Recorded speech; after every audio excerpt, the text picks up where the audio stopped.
Olá! Antes de ontem eu assisti um filme chamado O Filho. Me foi recomendado por uma pessoa aqui do Instagram e eu assisti. E eu tô aqui recomendando agora para vocês. Eu vou contar um pouco da história e vou fazer um paralelo com o texto de segunda-feira do Estadão e com os últimos acontecimentos da semana.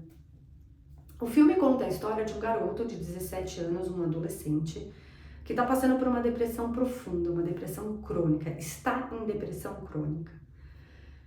Esse menino tem um sofrimento e uma dor interna violenta e ele não consegue lidar com isso. O que esse menino faz de primeiro momento? Ele se afasta das relações sociais, ele se retira das relações sociais. Esse menino passa a não frequentar mais a escola e começa a andar sozinho pela cidade. Num determinado momento, a mãe dele fica sabendo, porque a escola liga, e ela também, por diversas razões, acaba pedindo ajuda ao pai. É um casal separado, esse menino vai morar com o pai. E numa das primeiras conversas que acontecem entre eles no filme, é muito bonito, porque a gente vê a disposição do pai em escutar o filho. O que eu tô querendo dizer aqui? O que significa escutar um filho? O que significa escutar um adolescente?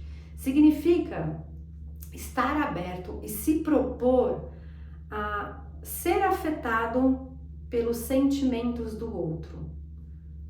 Qual é a diferença aqui entre ouvir? Por que eu estou usando o verbo escutar? Quando a gente ouve, a gente usa o sentido da audição, ou seja, é um sentido, é a captação do som e o processamento do som.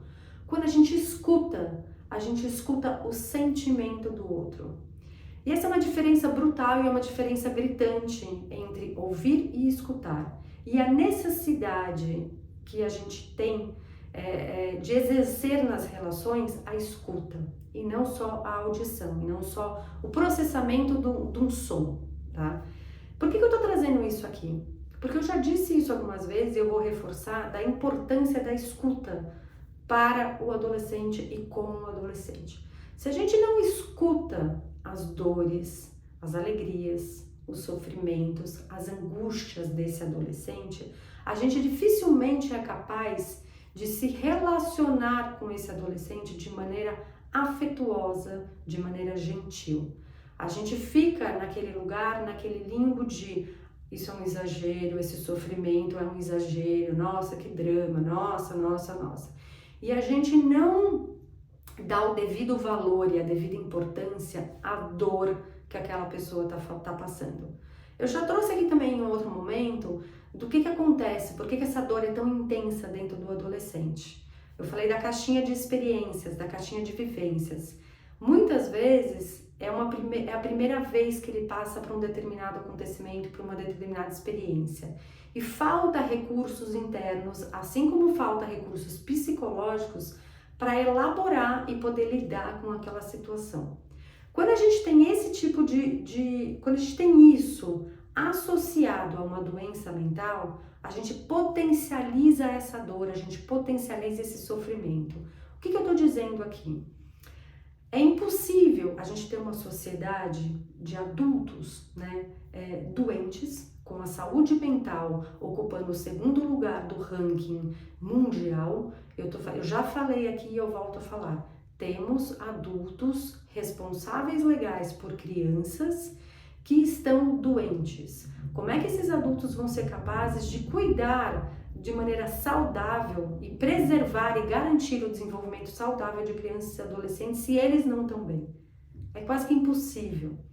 O que a gente tem como reflexo, como consequência? A gente tem também adolescentes doentes, né? Existe uma crise de saúde mental na adolescência que a gente precisa olhar. A gente precisa realmente se debruçar sobre este assunto. Por quê?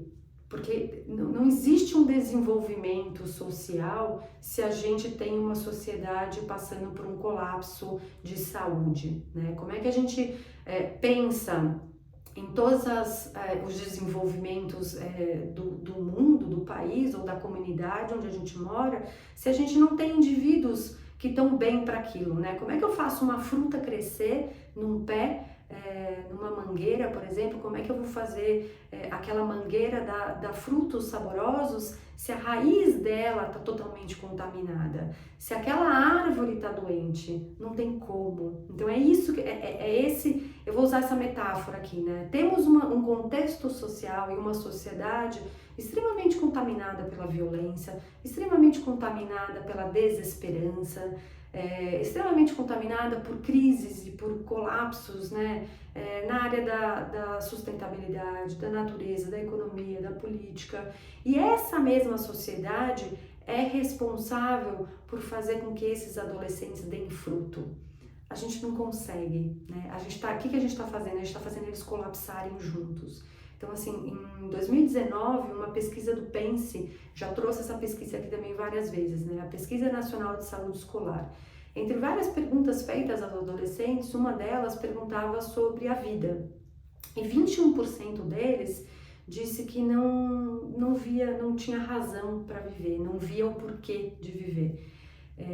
Isso me marcou demais, assim, que eu fico pensando como é que adolescentes que estão no auge da vida, né? Então, é aquele momento em que a gente entra, é uma fase que a gente entra, que a gente tem um pezinho na liberdade da vida do adulto, mas a gente ainda não tem toda a responsabilidade do adulto, ou seja, a gente pode curtir, tem uma curtição, né, ali, tem um libertar-se. E como é que esse adolescente é capaz de soltar uma frase dessa, né? Que não tem graça na vida, a gente acabou com a graça. Eu fico pensando, nós que adultos, assim, acabamos com a graça da vida. E como é que a gente chega nesse lugar, né? Então, enfim, essa é um monte de assunto junto, só para jogar aqui alguns pensamentos e provocar a reflexão. Eu queria aconselhar vocês a verem esse filme, chama O Filho.